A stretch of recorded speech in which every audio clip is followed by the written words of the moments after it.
प्रधानमंत्री जी के व्यस्ततम कार्यक्रम का हम लोग सम्मान करते हुए मैं पूरे मंच को एक साथ संबोधित करते हुए हमारे प्रधानमंत्री आदरणीय नरेंद्र मोदी जी का हाजीपुर की इस पावन धरती पर हम सब जोरदार तालियों से हम लोग स्वागत करें। आदरणीय प्रधानमंत्री जिंदाबाद, आदरणीय प्रधानमंत्री जिंदाबाद।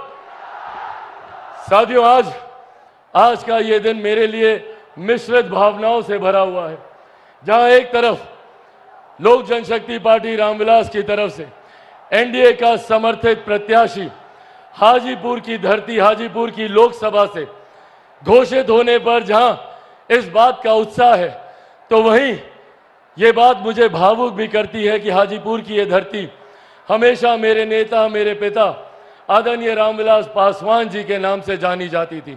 मेरे पिता का नाम हाजीपुर की महान जनता की वजह से देश में, दुनिया में जाना जाता था।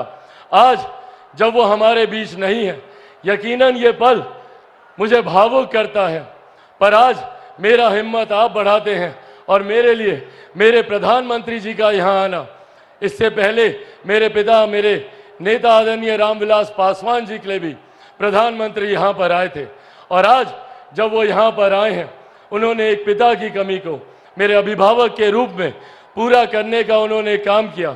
एक बार जोरदार ताली आप लोग प्रधानमंत्री जी के स्वागत में यहाँ पर बजा। साथियों, मेरे लिए आज हाजीपुर की धरती किसी पवित्र संगम से कम नहीं है। आज यहाँ पर 3 ऐसी मजबूत शक्तियां मौजूद हैं, जिन्होंने मेरे पिता के जाने के बाद मेरे कठिन समय में मुझे संभालने का काम किया, मेरा संरक्षण करने का काम किया। भले वो मेरी माता रीना पासवान जी हो, मेरे प्रधानमंत्री आदरणीय नरेंद्र मोदी जी हो, और आप सब हाजीपुर की महान जनता, आप लोगों की वजह से ही आज चिराग पासवान का अस्तित्व है। आप लोगों की वजह से ही आज चिराग पासवान आप लोगों के बीच मौजूद हो पाया। कई बड़ी बड़ी शक्तियों ने चिराग पासवान को समाप्त करने का प्रयास किया, पर मेरे प्रधानमंत्री जी का प्यार, उनका संरक्षण रहा कि मेरे पिता के जाने के बाद भी उन्होंने हमेशा मुझे वो स्नेह, वो प्यार देने का काम किया। साथियों, आज ये राजनीतिक मंच नहीं है, मेरे लिए आप सब परिवार के सदस्य की तरह हैं। ज्यादा राजनीतिक चर्चा ना करते हुए मैं बस ये आग्रह करने आया हूं कि हम सबको इस बात का ध्यान रखने की जरूरत है कि कौन सही मायनों में हमारे लिए कार्य कर रहा है, कौन दिन रात मेहनत कर कर हम लोग को मुख्य धारा के साथ जोड़ने का काम कर रहा है। एक तरफ हमारे प्रधानमंत्री आदरणीय नरेंद्र मोदी जी हैं। आज जब यहाँ पर इतनी भारी संख्या में महिलाएं मौजूद हैं, पहली बार देश में एक ऐसे प्रधानमंत्री आए जिन्होंने आपके सम्मान की चिंता करते हुए शौचालय का निर्माण करने का कार्य कराया, आपके लिए उज्ज्वला योजना देने का काम करवाया। मैं चाहता हूं एक बार जोरदार ताली तमाम महिलाएं हमारे प्रधानमंत्री जी के लिए बजाएं। आज पहली बार देश में एक ऐसे प्रधानमंत्री जिन्होंने इस बात की चिंता की कि अगर घर पे कोई बीमारी आए तो वो व्यक्ति अपनी जमीन जायदाद गिरवी ना रखनी पड़े, महिलाओं के जेवर को बेचने की नौबत ना आए। प्रधानमंत्री जी ने आयुष्मान योजना के तहत 5-5 लाख रुपए का मुफ्त इलाज हर गरीब परिवार को देने का उन्होंने प्रावधान बनाया। आज देश की, दुनिया की सबसे बड़ी गरीब कल्याण की योजना जिस पर हम सबको गर्व होता है, और इसका श्रेय मैं मेरे नेता, मेरे पिता आदरणीय रामविलास पासवान जी को भी दूंगा।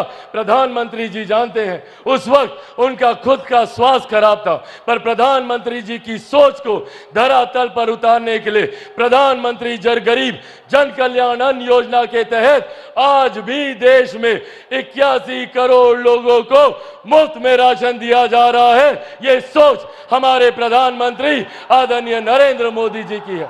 जहां हमारी सरकार ने सरहद से सीमाओं को सुरक्षित रखा, अंतरिक्ष के माध्यम से विकास के कार्यों को गति दी, जहां किसान सम्मान निधि के माध्यम से हर गरीब, हर मजदूर की चिंता करने का प्रधानमंत्री जी ने कार्य किया, तो वहीं आज भी कुछ विपक्षी दल के नेता हैं जो आप लोगों के बीच, हम लोगों के बीच घूम घूम कर भ्रम फैलाने का कार्य कर रहे हैं। कौन है ये लोग? ये वही लोग हैं जो 90 के दशक में लाठी में तेल पिलाने का काम करते थे। ये वही लोग हैं जो आप लोगों की नौकरी के बदले में जमीन लिखवाने का काम करते थे, और अब तो इन्होंने विधिवत तरीके से इस योजना को अंजाम देने का प्रावधान बनाना शुरू कर दिया है। इनहेरिटेंस टैक्स के माध्यम से अब विरासत पर टैक्स लगाने की सोच कांग्रेस और राजद के नेता करने जा रहे हैं। आप लोगों की जितनी जमीन है चाची, आप लोगों का जितना गहना जेवर होगा ना, कांग्रेस और राजद का लोग आएगा उसका 55% अपने खजाने में ले लेगा। ये हम लोग को याद रखने की जरूरत है कि किस तरीके से हम लोगों का थोड़ी बहुत संपत्ति जो भी अर्जित की गरीब किसान, गरीब मजदूर या महिलाओं ने, उसको भी हड़पने की सोच कांग्रेस और राजद के लोग रखते हैं और भ्रम फैलाने का ये लोग काम करते हैं, झूठ बोलने की बात करते हैं। कभी कहेंगे संविधान खत्म हो जाएगा, कभी कहेंगे आरक्षण समाप्त हो जाएगा, तो कभी कहेंगे कि लोकतंत्र की हत्या हो जाएगी। ये लोग लोकतंत्र की बात करेंगे जिन्होंने सन 75 में आपातकाल लगाकर सही मायनों में लोकतंत्र की हत्या करने का काम किया।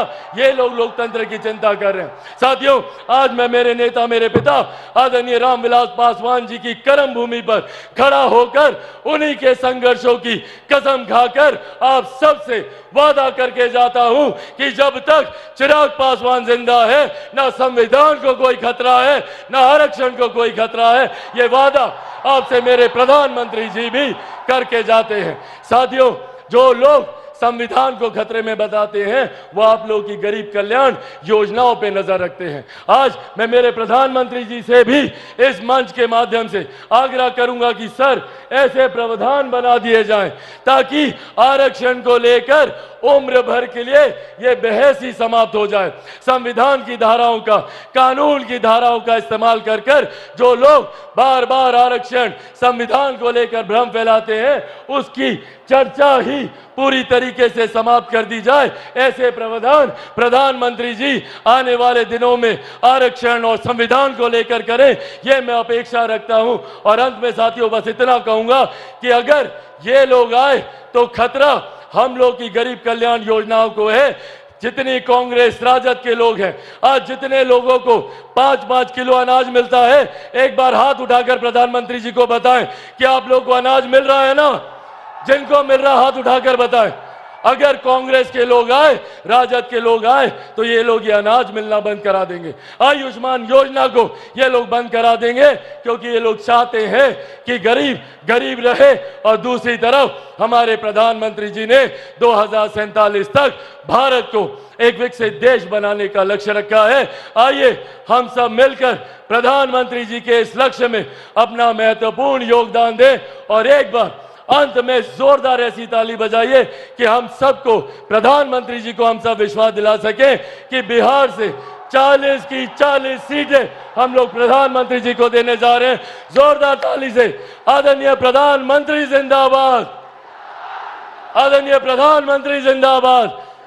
अंत में साथियों, पुनः मेरे पिता की इस धरती को मैं नमन करते हुए अपने पिता को एक बार फिर से इस मन से श्रद्धांजलि देता हूं। मेरी मां, मेरी ताकत यहां पर मौजूद है, एक बार उनको इन चरणों में भी नमन करते हुए आदरणीय रामविलास पासवान अमर रहे, आदरणीय रामविलास पासवान अमर रहे, एनडीए गठबंधन जिंदाबाद। बहुत बहुत धन्यवाद साथियों, जय हिंद।